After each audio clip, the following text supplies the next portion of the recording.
જો તમને કહે છે કે આટલું પેજ વાંચી લેજો, આનામાંથી આટલું ઇમ્પોર્ટન્ટ છે, આ ઇમ્પોર્ટન્ટ છે, પરંતુ હું તમને એવા ક્વેશ્ચન બનાવીને આવી રહ્યું છું જે લાગે છે કે 2026ની બોર્ડની એક્ઝામમાં સૌથી મહત્ત્વના છે અને આ જ પ્રમાણેના ક્વેશ્ચન ત્યાં એક્ઝામમાં મુકાશે. બરાબર. પહેલું છે સહસંયોજક બંધમાંથી ઇમ્પોર્ટન્ટ શું છે તો કે બે હાઇડ્રોજન પરમાણુ વચ્ચે કયા પ્રકારનો બંધ હોય છે. આ ટોપિકનું નામ છે અને એના ક્વેશ્ચન્સ છે. બરાબર. બીજો છે સર્વતોમુખી સ્વભાવમાં શું ઇમ્પોર્ટન્ટ છે તો કાર્બનના કયા બે ગુણધર્મોને કારણે આટલી મોટી સંખ્યામાં સંયોજનો બને છે. બરાબર. ત્રીજો છે સમાનધર્મી શ્રેણી. બરાબર. ટોપિકમાંથી આલ્કાઇન શ્રેણીનું સામાન્ય સૂત્ર જણાવો, ઇમ્પોર્ટન્ટ છે. બીજું બ્યુટેનનો ક્રિયાશીલ સમૂહ, એમાં બ્યુટેનોન કયા ક્રિયાશીલ સમૂહ હાજર. આ બધા 1 માર્ક્સમાં છે, તમને કદાચ MCQ અથવા ઓનલાઈનર ક્વેશ્ચનમાં પૂછાઈ શકે છે. હીરો અને ગ્રેફાઇટમાંથી શું ઇમ્પોર્ટન્ટ છે કે કાર્બનના કયા અપર સ્વરૂપ કાં તો અપવાદ સ્વરૂપ વિદ્યુત ધ્રુવ તરીકે થાય છે. બરાબર.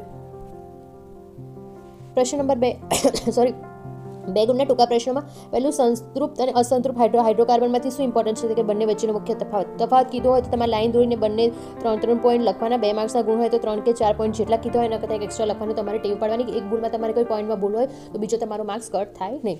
ઇલેક્ટ્રોન બિંદુની રચનામાં શું છે તો કે CH4 હોય, CO2 હોય, H2S, એમાંથી કોઈ પણ બિંદુની રચના તમે દોરીને સમજાવવાનું તમને કહી શકે છે. બરાબર. આગળ જે છે ટોપિક સંયોજકતામાંથી શું ઇમ્પોર્ટન્ટ હોઈ શકે કે C4+ ને C4- આયન કેમ બનાવી શકતો નથી. આ મોસ્ટ ઇમ્પોર્ટન્ટ ક્વેશ્ચન છે. બરાબર. આજે હું કહી રહી છું 2 માર્ક્સમાં. બરાબર.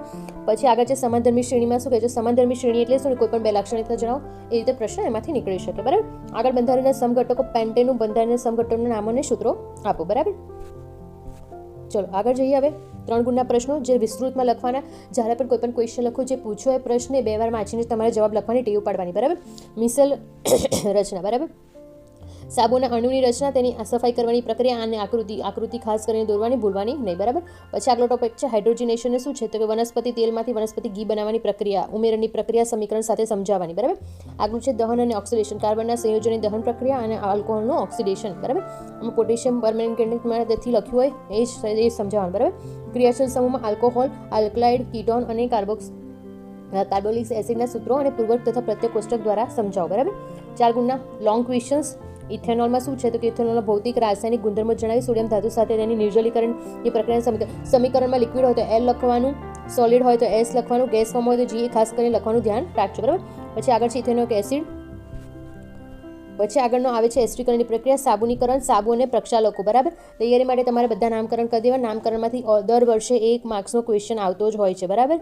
પછી ઇલેક્ટ્રોન બિંદુની રચના અને તફાવત પણ ખાસ કરીને ધ્યાન રાખો. આ 10મા ધોરણનો ચેપ્ટર 4નો વિડીયો છે. જો તમને મદદફૂલ લાગ્યો હોય તો તમારા જે પણ મિત્રો હોય 10મા ધોરણમાં ભણતા હોય એમને શેર કરજો.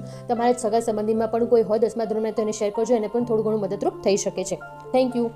અને પ્લીઝ ચેનલને લાઇક અને સબસ્ક્રાઇબ કરજો તો ડેલી હું નવા ચેપ્ટરના વિડીયો અપલોડ કરું તો તમને વિડીયો મળતા પણ રહે. બરાબર.